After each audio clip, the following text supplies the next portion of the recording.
In today's video, I'm going to take you through what are the big differences between Ethereum and Bitcoin. This is going to be a broad overview video that's going to be helpful.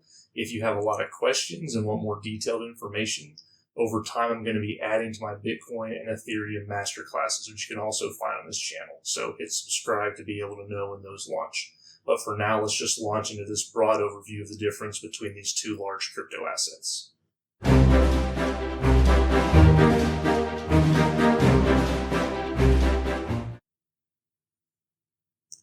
So Bitcoin and Ethereum are the two largest crypto assets by market cap, and they're the most widely used, the most known, the most familiar names. And so this video is going to kind of help you understand what the differences are at a high level between these two different crypto assets. There's a lot of stuff we could get into the weeds on regarding this topic, and we're just going to keep this high level. Like I said, if you want more detail, I'm going to have master classes on both of these assets coming out in the near future, so you can subscribe to hear when those come out. So when it comes to cryptocurrency as an asset class, a lot of people can think of the asset class as something akin to stocks. For instance, that the category of stocks is this umbrella term that covers a lot of different companies, a lot of different stocks that you can have in different companies, but it's a narrow category, right? Cryptocurrency is not a narrow category. Cryptocurrency is very broad. So you can't just think like, oh, it's a cryptocurrency, it's like Bitcoin, but a little bit different. So for instance, let's take a look at this CoinGecko page to start off. Now you can see up here in the top left-hand corner, they have over 17,000 different coins listed on their platform. That is a significant amount of coins. And the coins, especially once you get outside of the top 10 by market cap, are not what we call network tokens like Bitcoin are. You can have stable coins, you can have meme coins, you can have protocol tokens, you can have all the crypto assets cover a wide variety of applications and usage. So anytime you hear about a crypto asset and are thinking about investing in one, there is a lot of due diligence you have to do, because cryptocurrency is not nearly as narrow a category as stocks, bonds, things like that. So it's very important to know that when someone says cryptocurrency, that it could mean any number of things, and you need to do a lot of due diligence to know, if you're curious in investing in it, what it actually is. So that's something that not a lot of people know, and so just focusing on Bitcoin and Ethereum is going to help us focus on just the differences between these two crypto assets. And I'll also add that really understanding Bitcoin is the best gateway to understanding the crypto space as a whole. So if you don't have a good, robust understanding of why Bitcoin exists, how it works, why it has value, then you're going to have a harder time going downstream from Bitcoin into more and more crypto assets. So I highly recommend, if you don't have a robust understanding of Bitcoin, to start there. But let's go ahead and launch into the question of the day.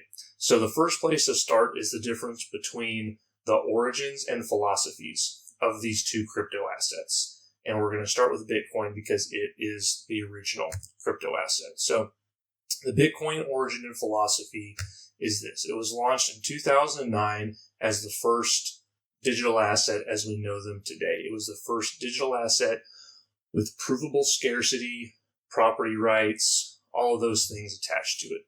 Its purpose was to be a scarce, decentralized digital money that would enable worldwide trustless transactions. That's a mouthful, but I'm not going to go down the rabbit trail of all those different terms. Again, look at my Bitcoin masterclass if you want to really dive deep into the significance of all of these things. It was scarce to be an alternative to fiat around the world, something that would hold stable value as a scarce asset. It was decentralized so that no nation state or group could gain control of it or censor it in any way. It is permissionless so that anyone can access it. And it is trustless so that there are no counterparties involved. It kind of digitally creates the ability to, in the real world, you can just hand cash to someone and there's no third party involved in that transaction. Bitcoin helps to digitally recreate that possibility without having to tie banks to your Venmo account, to your phone, all these different third parties that get involved in digital transactions. Bitcoin is peer-to-peer, person-to-person, and that was the purpose of inventing it. The miners, which are the computers that process Bitcoin transactions and secure the network, they are paid in Bitcoin. And that creates incentive alignment. If you invest millions of dollars in purchasing computers specifically to mine Bitcoin, you would be only hurting your own investment if you acted in a malicious way. Because you're getting paid in Bitcoin, you'd be hurting the value of your asset if you were to behave maliciously in the Bitcoin network. So you have this incentive alignment where all the millions of Bitcoin miner computers are working together for the same goal. Now, Bitcoin is two things. You have Bitcoin, the network, and you have Bitcoin, the asset. Okay, the network is the network of computers. The network of computers maintains the Bitcoin ledger, which tells you who has how much Bitcoin, the asset, or BTC. So you've got Bitcoin, the network, and Bitcoin, the asset. Bitcoin network runs a very, very simple code base because its only purpose is to maintain that ledger. You can think of it as just as a simple database or even a spreadsheet with all these wallet addresses on it that each address shows you how much Bitcoin is owned by that address. Bitcoin was not made to do anything else. It was simply made to be a sound digital money. It wasn't made to do anything beyond that. So it's a very simple code base. It was not designed for any additional functionality beyond that. And it can also be considered the proof test that decentralized blockchain networks work. So after several years of Bitcoin working, you kind of had this proof test of this blockchain technology that makes Bitcoin run. Well, it works. And as such, as we move on to Ethereum, you can understand that the natural question would be, well, if this blockchain application works for Bitcoin, what else could it work for? You can imagine if someone invented the lawnmower for the purpose of mowing their grass. They might just be thinking, all I want to do is invent a way to cut my grass faster. But then people could come along and say, what is that gas combustion engine you've made there? I bet I can apply that to all sorts of things. That's kind of how it is with Bitcoin. Bitcoin was invented just to be a sound digital money for people to use.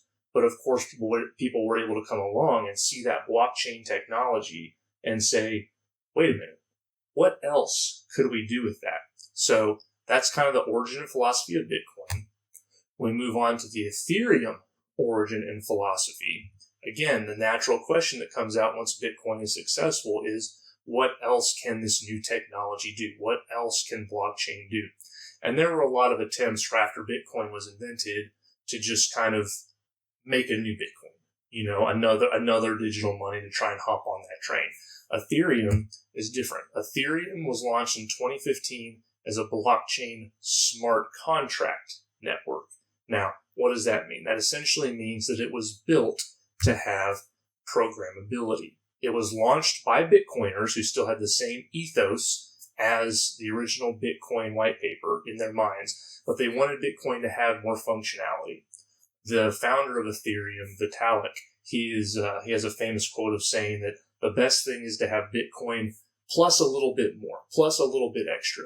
And that's what the goal of Ethereum has been, to allow this smart contract functionality, to allow things to be built on that blockchain, because then what you do is all of those good attributes that Bitcoin has, permissionless access, censorship resistance, things like that, those things can get pushed into other industries because you can program on top of a network that has those attributes. Instead of having to use a centralized server on Amazon cloud, now you can use a decentralized system where Amazon or another company can't come in and just shut you down willy-nilly because the control of it is decentralized. So one way that it's been labeled is it's the world computer. It's a permissionless world computer.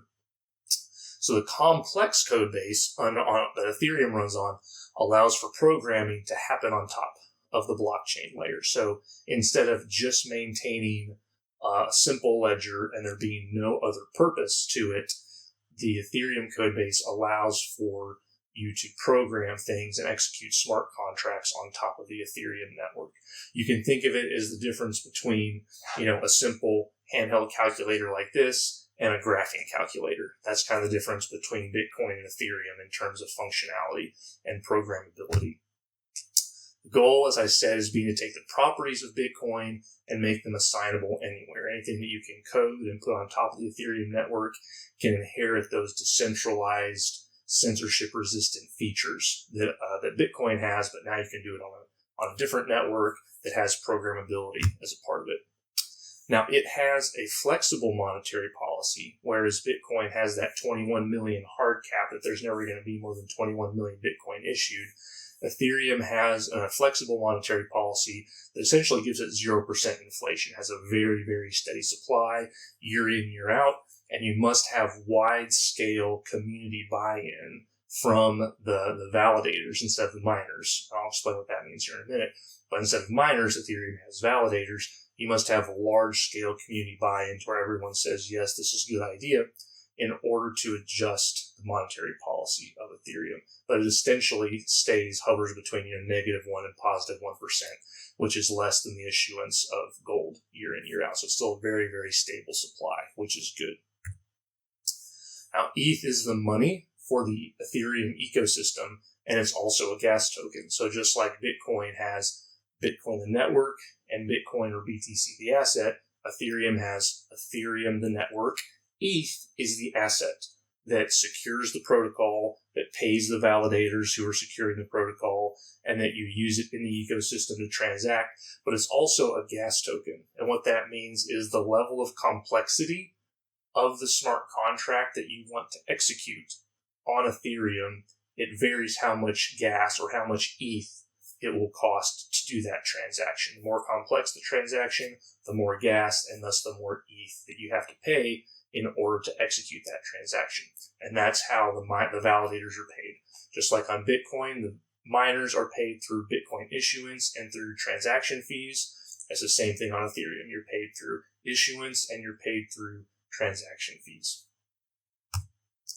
And Ethereum switched from proof of work to proof of stake in 2022.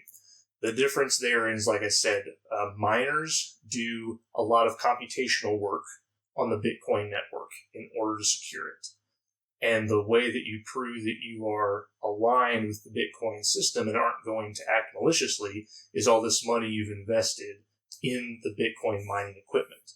Ethereum is different. You can run an Ethereum validator off of a very, very simple laptop. There's not a lot of upfront cost to do that, but you have to stake a certain amount of Ether in order to be able to work as a validator. So instead of purchasing with your money a lot of equipment, you have to stake a lot of your money to reap the ETH rewards of validating the system. So it's just a different security mechanism they switched to that's far more energy efficient and in some ways more decentralized because anyone can do it in their home. Generally in Bitcoin, to really get the economies of scale, you need to be a part of a big mining pool or big mining warehouse and be somewhere where you can get very good deals on energy costs, things like that. So there's a lot of trade-offs here between Bitcoin and Ethereum that you can see that we're starting to get between how the two different systems are made to operate and what their philosophy is.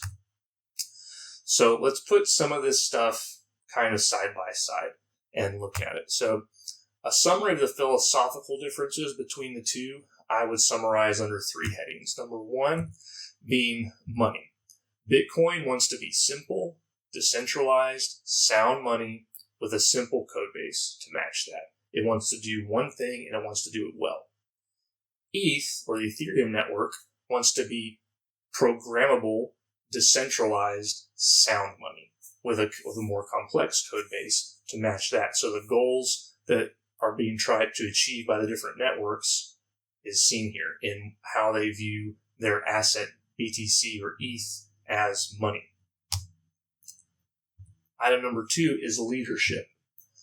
Bitcoin is fully community-led. The founder of Bitcoin, Satoshi Nakamoto, which is a pseudonym, we don't know who it actually was, they've been missing in action since 2012. So the leadership of Bitcoin is just purely community at this point, if anything needs to get done. And that means that Bitcoin is very, very ossified. It's very, very hard to get any changes implemented on Bitcoin. And that, again, is a trade-off. It's wonderful because people can trust that this is never going to change. And if it does, it's requiring a massive amount of coordination and agreement to just get a small change done. And there's a lot of benefits to that. But there's also the downside of, well, blockchain's new technology, and Bitcoin doesn't really have the ability to adapt and update as this new technology gets used in more ways and we discover what to do with it. It's like if you invented the first method of some new technology and then said, oh, nope, this is perfect, we're good. You'd be at a competitive disadvantage going forward against people who came along and improve on it. So ETH, or Ethereum, is led by the community and the Ethereum Foundation. The Ethereum Foundation is led by Vitalik Buterin, and they conduct research and guide the technical path forward as Ethereum continues to grow and flesh out its total roadmap. So there's still a very, very strong community there that has to provide buy-in to any changes that are made. So you still have that strong, like, hey, if there's going to be any changes, they're not going to be willy-nilly. There are thousands and thousands of people that are heavily invested in the Ethereum network, and they're going to speak up against or for anything the Ethereum Foundation wants to do, and there's back and forth and give and take to arrive at the best options for going forward with the project. Item number 3 is immutability, which I just talked about a little bit. Bitcoin is considered ossified. Changes are very hard to make. Again, that has some positives and some negatives. Ethereum continues to advance cryptography and blockchain technology and upgrades the network as appropriate, which again has positives and minuses. If you're wanting to be reliable as a money, well, ETH might be viewed as less reliable in people's minds because it's still not fully ossified yet. What is its final form going to be? I don't know. I'm not comfortable putting my money into something that's not ossified yet. Whereas I know what Bitcoin is, it's not changing. So again, there's these pros and cons to the different ways that these two networks and communities go about developing what they want to see in the future from these digital assets. Now, maxis, if you don't know what maxis are, they're basically very tribal people that think that their digital asset is the best no matter what, and they won't hear otherwise about it. So you've got Bitcoin maxis, you've got Ethereum maxis. They can argue about these topics for hours. But ultimately, I think that we're dealing with a lot of trade-offs in positives and negatives between these two things, and the free market can kind of decide what's the most valuable, and that's the way that we should want things. And here's also a summary of some of the technical differences, not just the philosophical ones, but some of the technical differences. Security, Bitcoin is proof of work, Ethereum is proof of stake. We talked about that a little bit.